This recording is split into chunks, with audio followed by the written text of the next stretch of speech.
Alhamdulillah. Alhamdulillahilladzi anzala 'ala 'abdihi al-kitaba wa lam yaj'al lahu 'iwaja. Qayyiman liyunzira ba'san shadidan min ladunhu wa yubashshira al-mu'minina alladhina ya'maluna ash-shalihat anna lahum ajran hasanan makithina fihi abadan. Asyhadu an la ilaha illallah wahdahu la syarika lahu wa asyhadu anna Muhammadan 'abduhu wa rasuluhu la nabiyya ba'dahu. Allahumma shalli ala Muhammad wa ala ali Muhammad kama shallaita ala Ibrahim wa ala ali Ibrahim wa barik ala Muhammad wa ala ali Muhammad kama barakta ala Ibrahim wa ala ali Ibrahim fil alamin innaka Hamidum Majid. Ma'asyiral jamaah rahimakumullah, usikum wa iyyakum bittaqwallah faqad faza man ittaqa.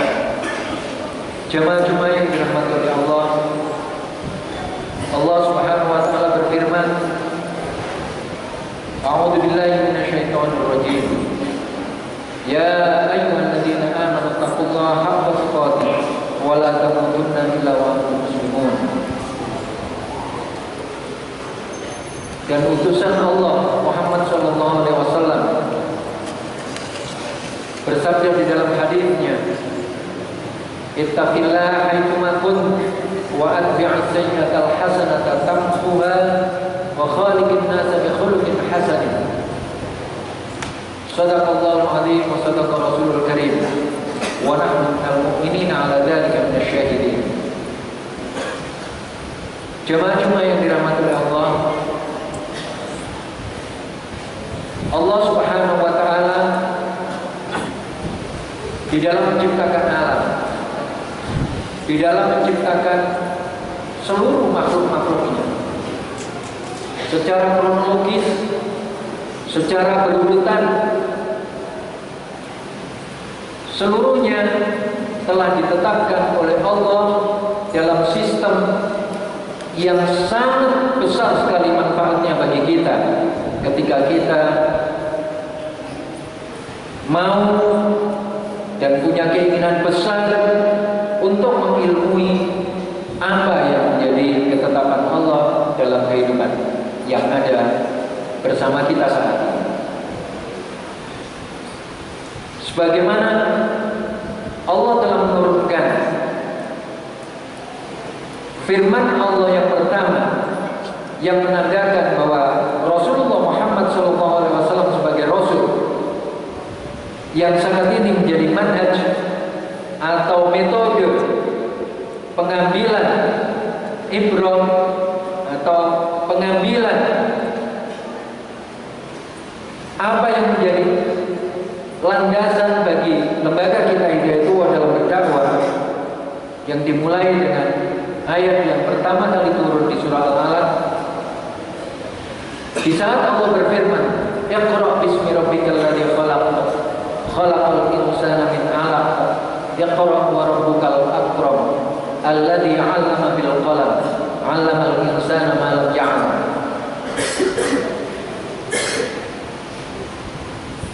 Allah mengkronologiskan, Allah mengurutkan yang pertama kali diturunkan, bukan ayat-ayat yang lain. Tetapi ayat ini pertama kali diturunkan sebenarnya mengandungi unsur perintah untuk mengeksplorasi, untuk mengumpulkan, untuk mencari, untuk membaca apa yang kita butuhkan di dalam hidup. Karena itulah kemudian kita dapatkan perintah yang pertama kali adalah Iqra bismi rabbikal ladzi khalaq. Ada perintah membaca, dan kemudian ada pemberitahuan tentang alladzi khalaq, yaitu Allah Subhanahu wa taala yang menciptakan. Pada ayat yang pertama atau yang pertama kali diturunkan, Allah mengingatkan kita semuanya terkait dengan pentingnya kita mengenali Allah Subhanahu wa taala. Karena ketika di awal dari penciptaan kita, sebelum dilahirkan ke dunia,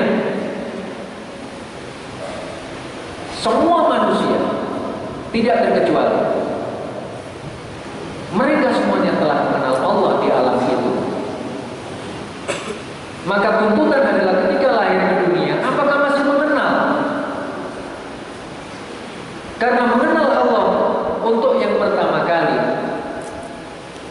Allah telah tunjukkan kepada ciptaannya bernama manusia dikala awal penciptaannya. Maka ketika lahir di dunia, Allah menuntut, Allah menguji, apakah manusia masih mengingatnya atau sudah melupakan? Ketika itulah kemudian Allah berfirman di awal firman-Nya yang diturunkan kepada Rasulullah Muhammad SAW, memerintahkan dan mengenalkan, memerintahkan untuk membaca dengan namanya dan mengenalkan bahwa Allah lah yang khalaq, yang menciptakan. Nilai ini adalah sebuah nilai tauhid yang kita ambil dari apa yang ada di dalam wahyu yang pertama.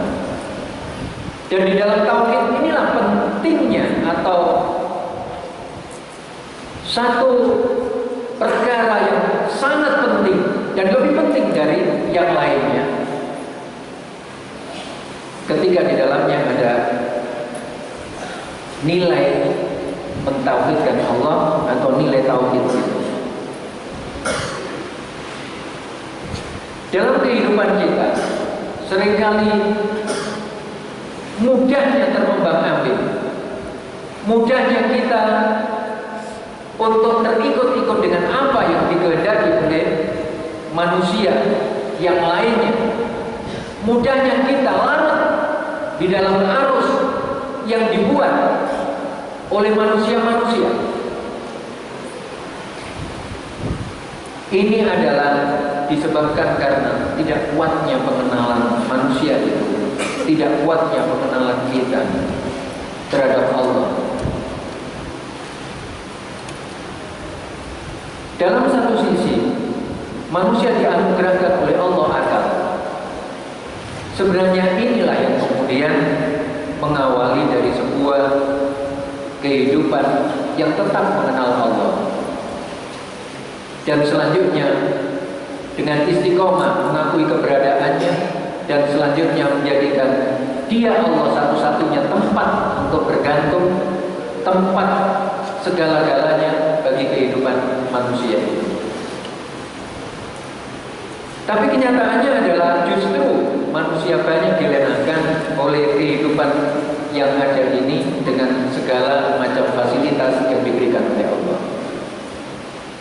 Karena itulah berulang kali dan banyak kali di dalam ayat-ayat Allah mengingatkan kepada kita semuanya untuk kembali mentauhidkan Allah, untuk kembali ke jalan Allah sebagai satu-satunya jalan yang bisa menyelamatkan kita. Jemaah-jemaah yang dirahmati Allah, tidak keliru, dan bukan hanya kita saja.